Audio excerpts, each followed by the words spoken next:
vagyok itt, hogy segítsek neked megtalálni álmaid karrierjét. Arra semmi szükség, már tudom, hogy mi akarok lenni. Na és mi? Vállalkozó, mint apukám. Miért lenne az jobb, mint egy alkalmazotti állás? Várjon, elmagyarázom.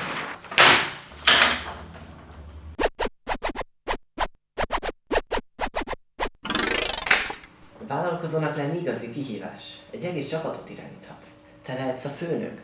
Ha lelkiismeretesen dolgozol és elég kitartó vagy, sikert sikerrel halmozhatsz. Ennek a pályának számos előnye van. Saját időbeosztás, te döntöd el, kikkel dolgozol együtt. Vállalkozóként az ember olyan dolgokkal foglalkozhat, melyek valóban érdeklik, és eközben jövedelmet is szerez.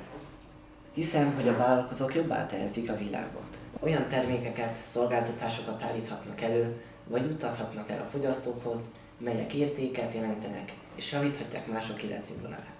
Ezen kívül munkahelyeket teremthetnek.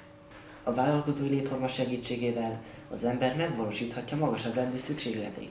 Ahogy láthatja, a Maslow-féle szükségletpiramis csúcsán az önmegvalósítás található. Egy vállalkozás irányítása kitűnő lehetőséget biztosít az önmegvalósításra, nem gondolja? De. Na és mi ez az utolsó ábra? Ja igen, az egyik legfontosabb. Siker az ellenkező nemnél. Ha valaki egy egész vállalkozást tud sikeresen irányítani, az azt sugallja, hogy az illető az életben is megállná a helyét. Vagyis az átlagosnál több életképes utadat tud létrehozni, és megfelelő környezetet tud biztosítani a gyermekneveléshez. Tudja, Zsuzsa néni, evolúciós pszichológia.